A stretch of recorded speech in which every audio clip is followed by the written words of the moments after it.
Hi, this is Christy Mendoza from South Bay Total Health. I am a licensed herbalist, acupuncturist, and practitioner of many styles of natural medicine, from manual therapy to functional medicine. So today I'm here to talk to you about masks, because now everybody's wearing them and I'm out in public and people aren't exactly wearing them right. But that's not only the thing. I also want to show you today how to get a good fit on your mask, because that's super important. So what's important about masks is that they are a physical barrier, and the skin is a large barrier that keeps us safe. However, we have entry places. So, if we get cut, it could get infected and get into the bloodstream. But for airborne issues, our entryways are our nose and our mouth. So the purpose of the mask is to create a physical barrier. Now, one thing is that these masks, even though we are in a crisis situation and there is a shortage, N95s are designed to be one shift at a hospital. That's 8 hours of use, because what happens is when someone is in close contact all day long in an enclosed area, the virus or the pathogens will get caught on this outer layer. So at the end of the day, this is dirty and it should be thrown away. However, we're not in that situation right now, and most of us aren't in hospitals. So we just want to be aware that just having one mask and just letting it ride is not ideal. So we need to keep them clean, and we'll talk about that later. First, let's talk about fit though. So this is an N95 that I have, and we want to cover the nose and the mouth.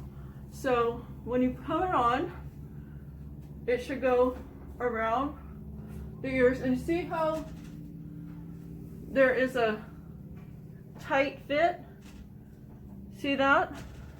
So that's ideally what we want. However, as you can see from this surgical mask, so this little middle part goes on top. From this surgical mask here, I have an open point here. Now, what's the difference between N95 and surgical? N95 is better for like airborne aerosol in close contact, where surgical is better for droplets, which is someone coughed and you walk through it and it's a larger thing. Now, about material masks, there's been a lot of studies on what's coming out and what's better and what's not. And one thing is like scarves, low performing. Bandanas, low performing. High performing would be things like sheets, 80 thread count to 120 thread count. That's good. Also, the size of the virus is about 75 to 85 up to 100 nanometers, which is 0.85 micrometers. So even though there's a lot of really cute masks out there, the first thing you need to ask is, what is the material? Because that material makes a big difference. If it's a porous material, it's not going to do much. So you want a nice tight weave.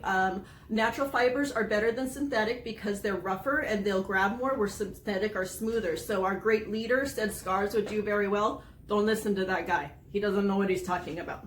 Anyway, so I got these sweet masks from my friend Dr. Lee, which is Just Breathe Easy. And the cool thing about them is they have an extra layer of on top of the surgical. So they have activated charcoal and colloidal silver embedded in the fabric. Unfortunately, we lost our line on them. Thank you, FDA. Anyway, so they modified this one for me. And you could see how it's sealed instead of the other one, which wasn't. Now, we had a lot of patients report that these broke. So if it breaks, what I would suggest is keep this, but just insert it into another mask that fits you better. So I want to show you how you're gonna do this. So I'm gonna come here, put it on, see it's a poor fit, and then I'm gonna pinch it to tighten it to see what needs to be sealed, right? Because we want that tight seal. And so I'm gonna take some super glue I already pre-marked it on where I need to glue it.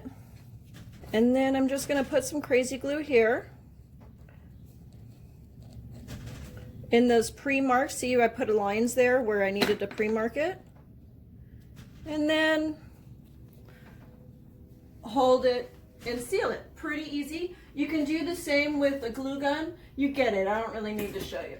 Now, another thing is about cleaning your mask, because we talked about it. So if you have a cloth mask, you want to make sure it keeps its shape, but you can throw it in the washer at like anything over 140 degrees, which our washer is like 180. It's super hot, so we're good. I don't have any cloths, but when I do get them, because I need more. You need more than one mask. And also you want to switch them out, right? So while one is cleaning, the other one isn't. We did this cool little thing over here at our house, which is we just kind of made where we hang our masks at the end of the day after we clean them. So UV light, it's actually UVC light waves, is what has shown to have the best impact on the coronavirus. I haven't found that much about sunlight, even though they say it does. I haven't found an actual journal study, but I can tell you UVC light is what you want to look for UV light disinfection. However, we're old school here, and I have these herbs which have been proven in Chinese hospitals to be equal to UV light disinfection. Those that take my class will have access to this. My patients call me, you already know. So what we do is we're cleaning the outer layer, which is where the virus collects.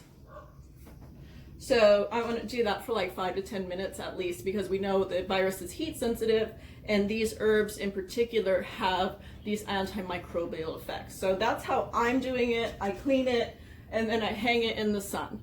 So yeah, that's pretty much the thing about masks. You want to make sure you have a good fit all the way around, tight weave to keep the virus out, that you're cleaning your material, that you're not just collecting. Also, when you're putting on and taking off,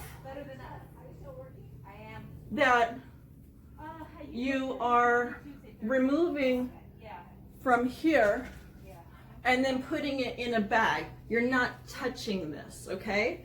The problem I have with this one when I went to the market the other day is it's slipping off my ear, and I kept futzing with it, so I'm gonna put an extender on it so I don't touch it. The key is that you're not touching your face. So I hope this helps you. If you have any questions, please post them down below. And yeah, I look forward to sharing more knowledge and videos with you. Thank you.